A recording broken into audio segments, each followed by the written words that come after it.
तो कौरव और पांडव अपनी अपनी सेना का साइज बढ़ाने के लिए उस समय के हर राजा के पास जा रहे थे उनको कन्विंस करने के लिए कि आप मेरे साइड से लड़ो, मैं आपको ये दूंगा, मैं हूँ धर्म चल रहा था।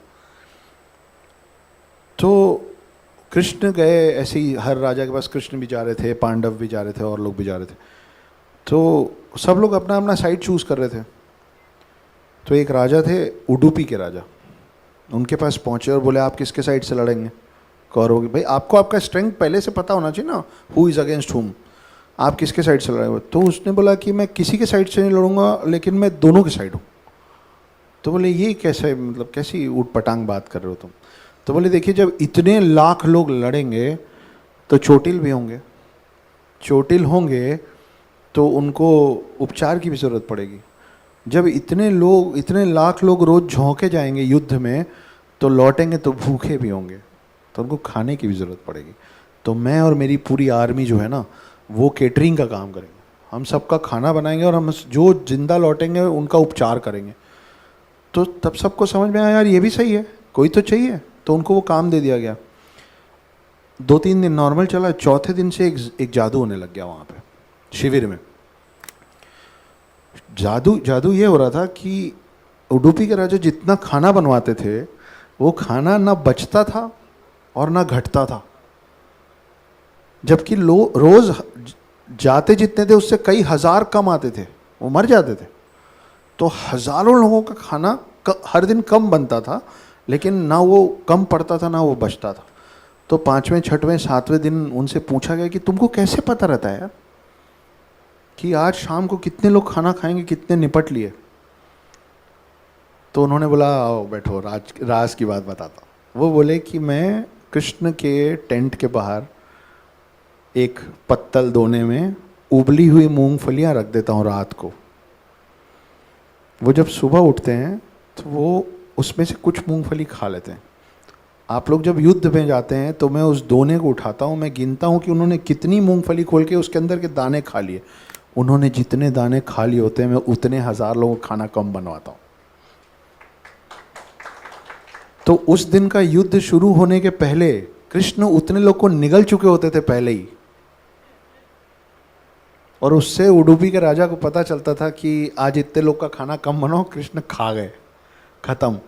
तो इसीलिए कृष्ण सीधे सीधे युद्ध में नहीं उतरे। 2 लोग जो सीधे सीधे युद्ध में उतर जाते तो युद्ध शुरू होने के पहले खत्म हो जाता, तो आपको महाभारत से जो सीख लेनी है वो नहीं मिल पाती। एक थे कृष्ण, इसीलिए उन्होंने बोला मैं सारथी बनूंगा, मैं कोई हथियार उठाऊंगा नहीं। हालांकि गुस्से में एक बार भीष्म पितामह के ऊपर उन्होंने पहिया उठा लिया था।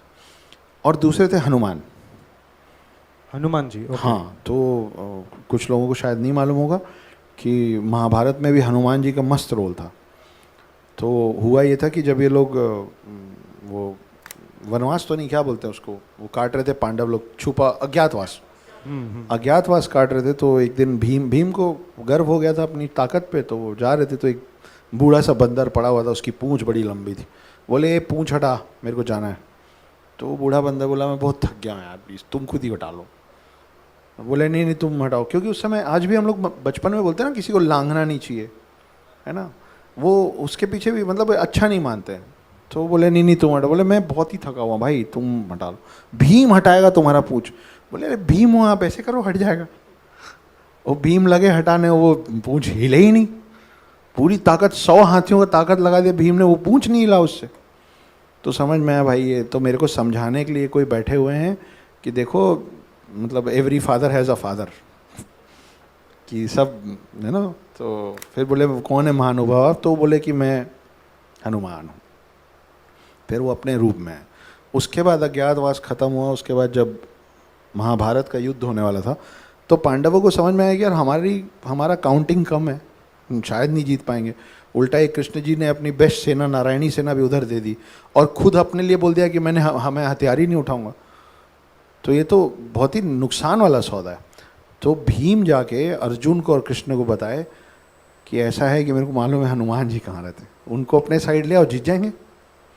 बोले अच्छा बताओ कहाँ रहते हैं। वो पहुँच गए हनुमान जी को लेने। बोले चलिए प्रभु, हम धर्म हैं, हमारे साइड से लड़ना पड़ेगा। तो हनुमान जी बोले कि देखो यार, अगर मैं उतर गया ना युद्ध में तो युद्ध होगा ही नहीं, मैं एक बार पूंछ फेरूंगा और कवर से ना खत्म। तो तुम इतना बड़ा युद्ध जिस पर्पस से करो ना, पर्पस डिफीट हो जाएगा। लेकिन आप मेरे दरवाजे आए हो, आपको मैं खाली हाथ भी नहीं लौटा सकता।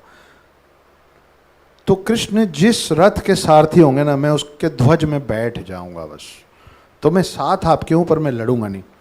अर्जुन ने सर पीट लिया होगा उस समय, बोले एक ये कृष्ण ने बोलता है लड़ूंगा नहीं, है कि हनुमान बोलते लड़ूंगा नहीं, मैं क्या करूं। फिर युद्ध शुरू हुआ। फिर वो दिन आया जब कर्ण और अर्जुन आमने सामने आए।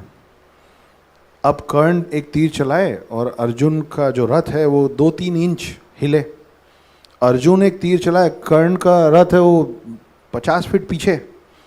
उसके बाद फिर कर्ण तीर चलाए तो अर्जुन बोले कर्ण क्या तीर चलाता है। अर्जुन बोले यार मजे, फिर मेरे मजे लेते रहते हैं लोग। फिर वो चले, अर्जुन तीर मारे, कर्ण का कई फीट पीछे जाए, कर्ण चला इतना सही ले, बोले क्या मारा है देख। अर्जुन में ईर्ष्या रही है हमेशा। तो अर्जुन ने बोला कि आप प्रभु प्रॉब्लम क्या है तुम्हारी, है मैं मार रहा हूँ उतने पीछे जा रहा है वो आदमी, वो चल रहा है इतना चलता, आप उसकी तारीफ करते हो, मेरे साइड हो कि उसके साइड हो।